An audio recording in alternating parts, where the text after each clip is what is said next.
When I moved aboard Charis in 1990, one of the very first boat warming, pun intended, gifts that I received was a gently used Dickinson wood stove. And the installation of that stove was one of the first modifications that I made, one that I've never regretted. Now I'm on my third Dickinson, the first stove having succumbed to the overly ambitious burning of garbage in the Tobago Keys sometime in the. And I find that they last somewhere around 10 years with some augmentation that I'll show later. But years back, I wrote an article for Living Aboard magazine, and one of the points that I made in that article, it was specifically about different ways of heating my boat. My point in that article was that while there are many ways to heat the boat, a wood stove warms not just the toes but the heart. And there's something about the flickering flame of a natural wood fire that just touches something inside, and I wouldn't be without it. So the stove that I've chosen and stuck with, this being the third one now, is the Dickinson Newport. And the folks at Dickinson are wonderful. They'll answer the phone and answer your questions when you call. And they make a good quality stove. I will say that the first one that I got used was the best constructed. It was the heaviest walled and the thickest material, the best fit and finish. Subsequent ones are seemingly progressively thinner and sheet metal. Dickinson now lines the inside of the firebox with a separate layer of stainless, and that definitely helps. But they're very honest and upfront about the fact that their stoves are intended for light, casual use. And I'm very upfront and honest about the fact that my use is anything but light or casual. And so what I do with their stoves when I first get them is I add a second layer of liner. This is typically sheet metal salvaged from a thrown away barbecue grill or other source where I can get essentially free stainless steel sheet metal, cut it into panels that I've templated with cardboard, and then fit to the inside of the stove. I also add a second grate above the stainless steel stove grate that comes with the unit. And those things tend to extend the life of the stove to where I'm getting about 10 years of heavy use from one of these before the corrosion just becomes to the point where it's time to replace it. Probably worth noting that before I bought the last Dickinson, I had a conversation with the folks that make the cubic mini stove, which I consider an excellent piece of equipment, very well made, very robust, probably more durable in the long run. But they had a sort of a strange insistence that their stove would not function properly without double-walled stovepipe. And my problem with that was that much of the heat that I get in the cabin of the boat is radiated through the stovepipe as the flue gases travel up it.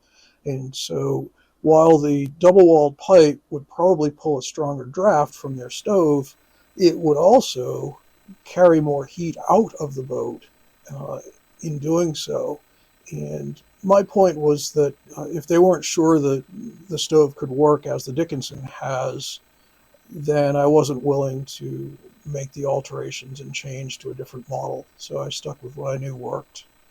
I think one of the arguments made for using double-walled pipe for the stove was that it would tend to build up less creosote in the stovepipe.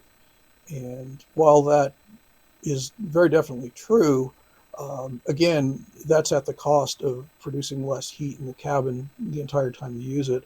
And it's worth noting that since I change the cap twice a year, it's a really simple matter for me to run a stick with a rag on it up and down the pipe and knock all the creosote out every time I do that. I have never had a problem with excessive or large creosote buildup or any real concern that would result in a stack fire. So wood stoves, or solid fuel stoves, as they're typically called, are essentially convection draft stoves. These share in common with the oil or diesel drip stoves, and I think there are propane stoves that work similarly. They basically use the heat of the flame of the fire in the stove to pull the draft and exhale the unwanted exhaust gases up the chimney. So essentially you're using the fuel that provides heat in the stove to, through convection, carry off the exhaust gases. And that makes the draft on these stoves somewhat tricky and very critical. My stove was originally installed higher than you see it now, and I found that there just wasn't enough stack length for the stove to draw and burn well. So I ended up modifying it and lowering it down to the height that it's at now. I also have an extended stack that I put on deck to lengthen the exhaust stack when it gets colder and when I'm sailing less frequently. That stack tends to be a little bit more in the way of launching the dinghy and lines and such. So in the warmer season, when I use the stove less, I go back to this sort of shallow or lower cap that it works quite well. So when your heater or stove is using convection to carry the exhaust gases up the stack, the top of the stack location is critical. And this is why when you see a house with a chimney, the chimney is typically clear of the peak of the roof. What you don't want is for the stack to be in the shadow of another structure. And of course that's difficult on a sailboat since the mast is always going to be taller than the stove stack. In my case, the low stack is in the lee of the deck dinghy. And what tends to happen is if the wind comes over the side of the boat that the stack is on of the dinghy, there's created a back pressure there, and a downdraft is generated that tends to backdraft the stove. It basically doesn't burn well if the wind is coming over the starboard side of the boat. If the wind is over the bow or the port side, there's sort of a tailgate effect from the boom in the dinghy, and those tend to actually improve the draft being pulled up the stove stack. There's an old adage that for every season a boat spends in high latitudes with a convection draft wood stove or oil stove, the stack gets a half a meter longer. I don't know if that's true or not, but certainly I've learned over the years to use the longer stack in the winter. Other things that seem to help, when the dinghy is off the deck, there is less backdraft, of course, because there's nothing there higher than the stack other than the boom, which tends to be quite a bit higher. Anyway, so what you really want to do here is pick your battles with these stoves and use them when the wind is not going to backdraft and blow the fumes back into the boat. So while extending the stack above the deck is effective at keeping the exhaust gases in the chimney and helping to augment the updraft that gets the stove burning well. As you can imagine, all the stack that's above the deck is radiating heat to the environment outside the boat where you don't want it.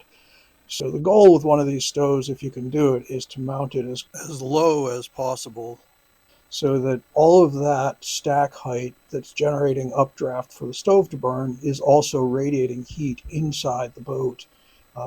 This is one of those things where you do the best your installation allows, and then you go for second best and make sure that it works by extending the stack above the deck when you have to.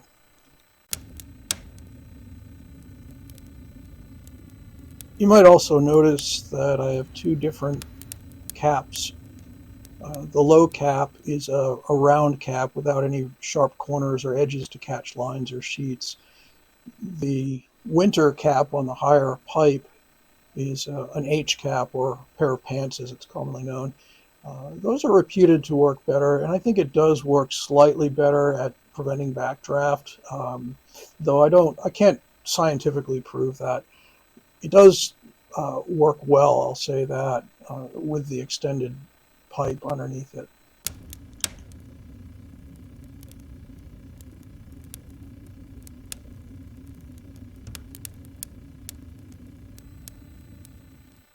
Inside the cabin, my first attempt at spreading the heat from the stove around was this bus fan mounted to the overhead just where the pipe goes through the deck.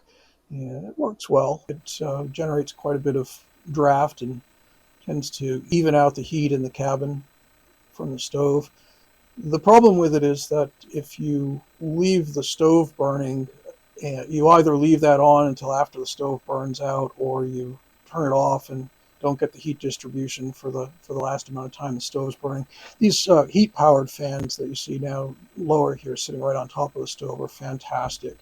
They really do work. I didn't believe it till I installed one, but essentially that fan is powered by a heat thermocouple. And so when the stove is hot, it's distributing air. When the stove cools off, it just stops. There's no draw on my battery bank, no need to switch it on and off. So a lot of people wonder what I burn in the stove, and essentially a little bit of everything. Fuel prices had kept going up. I guess $100 bills would have been the most economical thing, but generally speaking, I find that small pieces of log or tree limb, either from tree limbs that have fallen after a storm or from trees that have died and need to be taken down. Essentially what I'm doing is I'm harvesting the smaller diameter limbs that nobody wants to bother with for their home wood stove. And I'm running those, cutting them into lengths with a small chainsaw, and then running them through a chop saw. And with this operation, I find that in basically a half a day or an afternoon's work, I can harvest enough wood to keep the wood stove burning for a full year. And so these pieces are cut into small sections of anywhere from an inch to 4 inches in length. And usually I won't go any larger than about a 4 or 5 inch diameter, because that's what fits under my chop saw.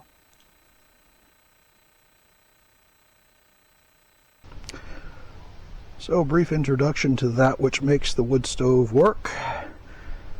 Red gas can, little red chainsaw.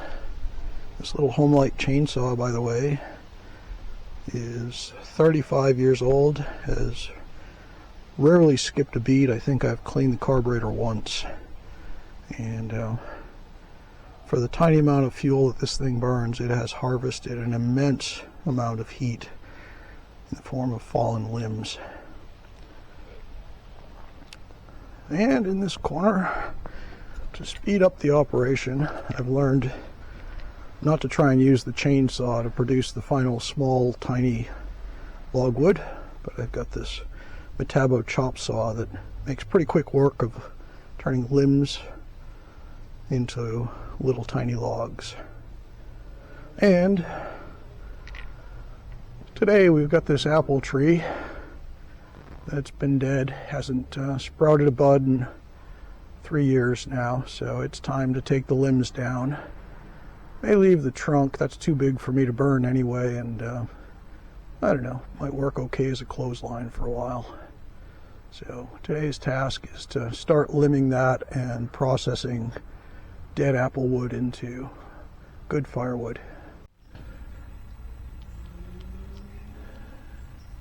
And the final phase of the operation, we sweep up all the sawdust from the sawing up with a little tiny firewood. That goes in a bucket, and that becomes our carbon for the composting head.